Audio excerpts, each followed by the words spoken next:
The Last of Us 2 is the most divisive game of the PS4. Many people, including critics, think that it's the best game ever created, but the opposite side, the people who hated it, is just as large, if not bigger. In this perspective, it reminds me of The Last Jedi, which divided audiences on its premiere. A lot of people said it's the worst movie ever made, and the other side argued that it's the best Star Wars movie of the entire saga.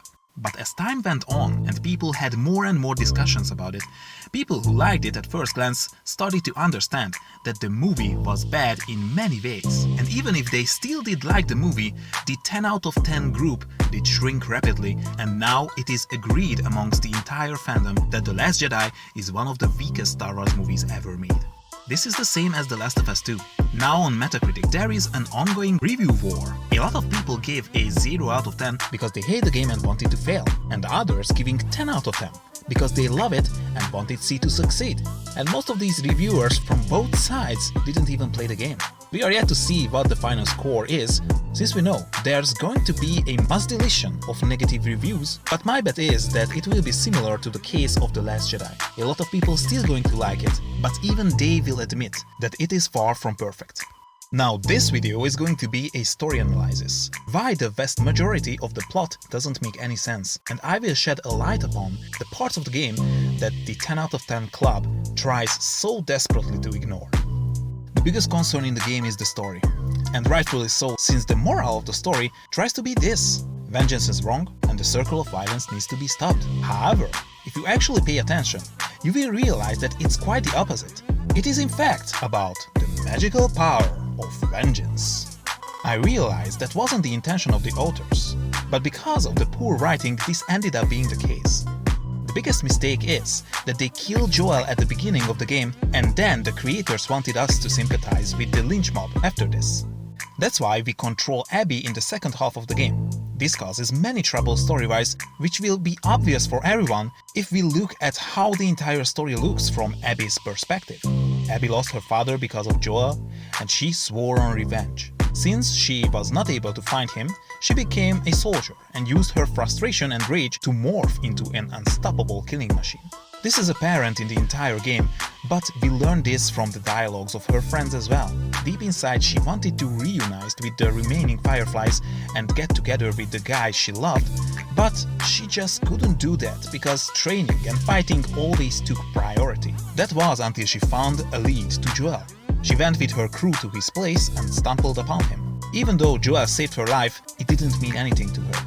She was a manifestation of anger and vengeance and enjoyed every last bit of pain she inflicted on Joel before brutally murdered him. We know from the game that her entire crew was just as vengeful as Abby, yet no one else touched him, because they all knew that the worst thing that can happen to Joel is to leave the torture to Abby. So everyone else just stood down and enjoyed the show.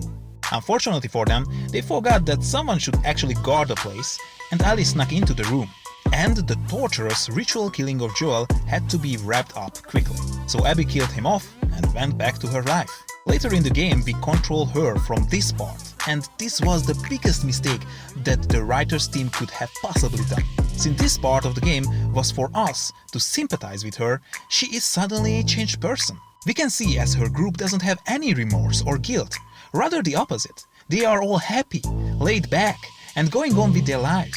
But Abby in particular starts to rekindle her old dream about reuniting with the Fireflies and starts to be open for a relationship with her friend, even though he is having a child from their other friend. Yikes.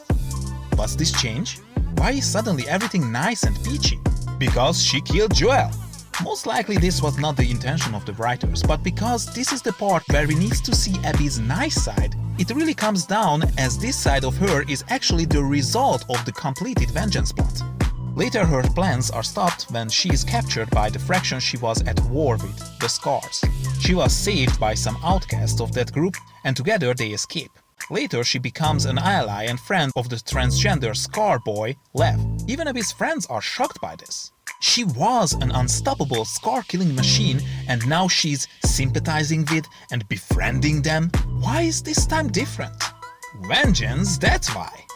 Abby would have moved on to her happy life with her new Scar friend, but the Lynch group, including her lover, gets killed by Ellie. Now the old Abby in her returns to hunt down and kill Ellie. She kills Jesse and nearly kills Tom and proceeds to punch Ellie's face into pulp when Dina tries to save her. But Abby punches her too and goes to slit her throat when Ellie cries out to her.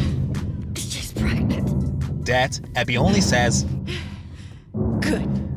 but she stops when Lev tells her to, because seeing him, she realizes she's done with this. This is the vengeful, pre-Joel Abby, who would torture any pregnant woman on her way. But now, since the magic of vengeance happened, she became a better person. So, lets Ellie and Dina live.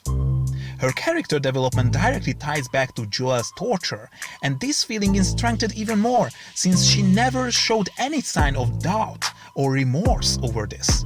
Moreover, we get this comment from one of her group members referring to this moment. You still hear his screams? What? I hear them every night.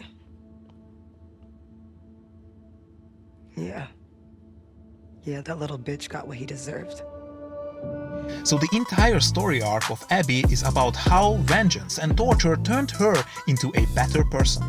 Because of her bad karma, of course, she lost her friends, but she herself has only grown and she is finally capable of moving on with her life with the magical power of vengeance. In the meantime, Ellie is losing more and more with every failed attempt at revenge, until the end when she literally have lost everything. At that point, killing Abby wouldn't change anything, since she already lost. If only she could have had the magic of vengeance on her side from the beginning. But again, this was not the intention of the creators, but thanks to the poor editing choices, the whole story from the viewpoint of Abby is a story about how life-changing and good vengeance really is. This was just one single part and many problems in the Last of Us 2 story, so I'm going to create much more videos about this topic. So if you are interested in more videos like this, the best thing you can do is subscribe. Thank you for watching.